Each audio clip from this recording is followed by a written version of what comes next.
Islam's rapid expansion was astounding in its first century, as I've mentioned last time. Much of the conquered lands, cultures were absorbed into Islamic civilization. So once conquered, new subjects had three options. They could convert to Islam.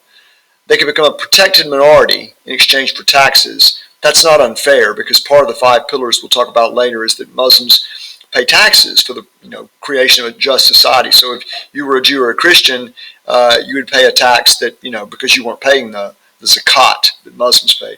Or you could resist. So Muslim rule was more tolerant than rule under either the Byzantine or Persian empires. So early conquest was more for territory and tax revenue than converts, and so that's part of what fueled that great conquest. Consequently, Islam grew exponentially under the Umayyad and Abbasid empires. So the Umayyads turned the caliphate into an inherited monarchy overseen by an Arab military elite. It was based in Damascus, present-day Syria.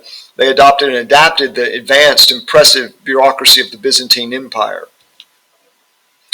The Umayyad Empire's magnificence, however, was seen by many as undermining the pristine, simple old Arab way of life under the Prophet in Medina. So it was seen as, rich and perhaps stratified and unjust.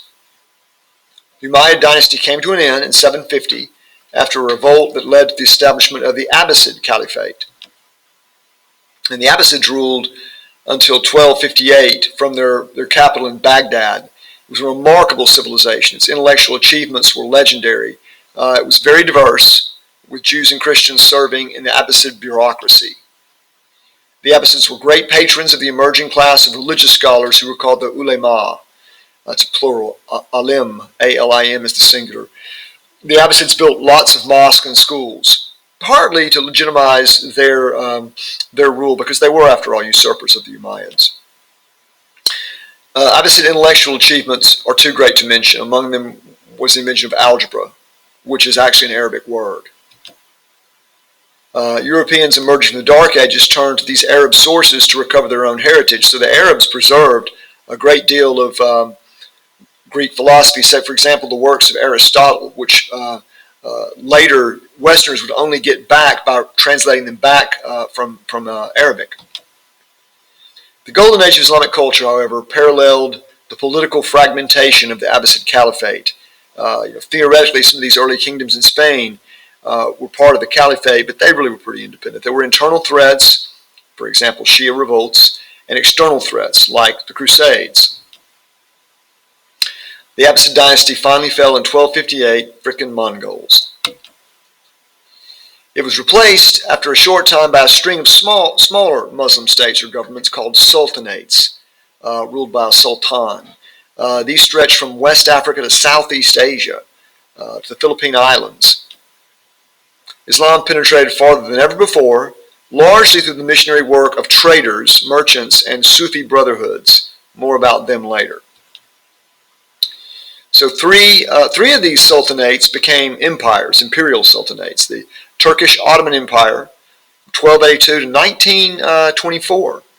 The Persian Safavid Empire from 1501 to 1722, latest iteration of the Persian Empire.